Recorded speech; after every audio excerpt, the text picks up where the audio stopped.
જય સ્વામિનારાયણ. વહાલા ભક્તો, ભજન એક મોટી શક્તિ છે. ભજનની અજબ તાકાત છે. મુક્તાનંદ સ્વામીએ પદમાં લખ્યું છે કે હરિ ભજતા સહુ મોટપ પામે, જન્મ મરણ દુઃખ જાય રે. પારસ પરશી લોહ કુંદન કરી, મોંઘા મૂલે વેચાય રે. જેમ પારસના સ્પર્શથી લોઢું સોનું થઈ જાય, એમ ભજન એટલે ભગવાનનો સ્પર્શ.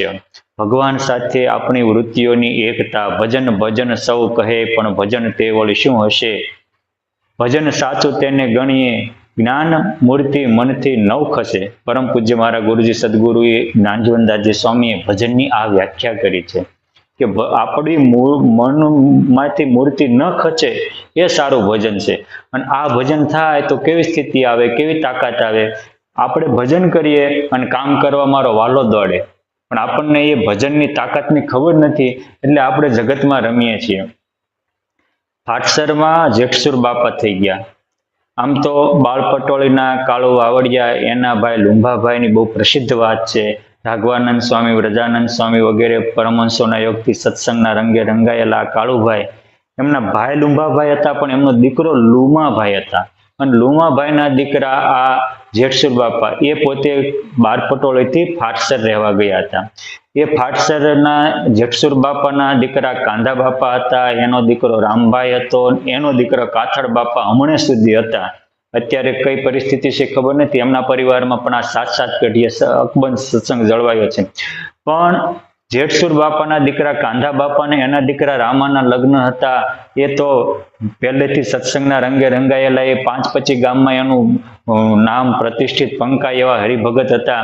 એટલે પુત્રના લગ્ન નિમિત્તે હજારો આહિર લોકો ભેગા થયા હતા. દીકરાને ધામધૂમથી લગ્ન કર્યા, પરણાવીને જાન ઘેરે આવી. અને એ આહિરાણીઓ દૂધમલિયા કંઠે કીર્તનો બોલે, આ નાચે કૂદે, આનંદ કરે, લગ્નને પણ ભક્તિના પર્વમાં ફેરવી દે. આ રીતે ખૂબ ભજન ભક્તિ કરતા કરતા દીકરાના ધામધૂમથી લગ્ન થયા. અને પછી બધા સૂતા, બધા ઘરેણા એક બાજુ ટોપલામાં મૂક્યા. આજુબાજુમાં કહેવાય છે કે સારા કામમાં 100 વિઘ્ન, અને ગામ હોય ને કોડા પણ હોય. આ રીતે આ ન્યાયે આજુબાજુના લોકોને જેઠસુર બાપાની આ પ્રતિષ્ઠા, આ એની ઉજળી કીર્તિ, આ એની ભક્તિ એક આંખના કણાની જેમ ખૂંચતી હતી. એને બધાએ નક્કી કર્યું 20-25 જણાએ મળીને કે અત્યારે લાગ છે. દીકરાના લગ્નમાં એ અઠવાડિયાથી પડ્યા હતા, હવે બધા આવીને ઘરે સૂતા છે, પાછળથી જે કરવું હોય એ કરી લઈએ. જેઠસુર બાપા તો રાતના 1-2 વાગ્યા તો હાથમાં માળા, સ્વામિનારાયણ સ્વામિનારાયણ ભજન કરે છે. ઓલી ચોર લોકોની એક ટુકડીએ પાછળથી દિવાલને ખાડો પાડી અને કાણું પાડ્યું. જોયું તો બરોબર એ વખતે ત્યાં દાણાની કોઠી નીકળી, દાણા બહાર નીકળવા માંડ્યા. એનેથી ઘરેણાની ઓલી રહી ગઈ. હવે જો કંઈક વધારે કરશું તો મુશ્કેલી થાય છે.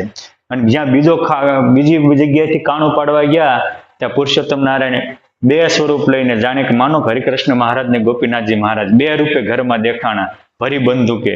બોલે એમ તું ભાગો, ન કરજો, આમાંથી પકડાઈ ગયા તો પૂરું કરી દેશે. ત્યાંથી એ ટુકડી ભાગી. આ ભજનની તાકાત છે. જેઠસુર બાપા ભજન કરતા હતા તો એની રક્ષા મારો ભગવાન કરતા હતા.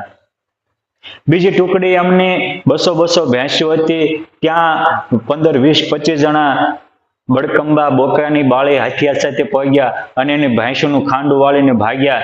એ વખતે ભગવાન સ્વામિનારાયણ જાણે માનો કે રામ કે લક્ષ્મણ આવ્યા હોય એમ હાથમાં હથિયાર ધારીને એની વાહે પડ્યા અને અડધેથી એની ભેંસોને પાછી વળાવી. અહીંયા હુતેલા બીજા લોકોને જગાડ્યા કે તમારું ખાંડું લોકો ચોરી જાય છે, એ જાગ્યાને પાછું પૂરું. એ રીતે એના ખાંડાની પણ રક્ષા કરી. ત્રીજી બાજુ એની વાડીએ બાજરો પાક્યો હતો, એ પણ ચોર લોકો જઈને લણવા માંડ્યા. ભાસરાક લણતા હતા બાજરો. ભગવાન સ્વામિનારાયણ ત્યાં પણ પ્રગટ થયા અને ત્યાં પ્રગટ થઈ અને જો લણતા હતા ચોર, એને હાકોટો મારીને કાઢી મૂક્યા. અને જેઠસુર બાપાને દર્શન દઈને કીધા કે તમારી બાજરાની અમે રક્ષા કરી છે, હવે ઘણો લણાઈ ગયો છે, હવારમાં તમે દાડિયા લઈને ખડું લેવડાવી લેજો.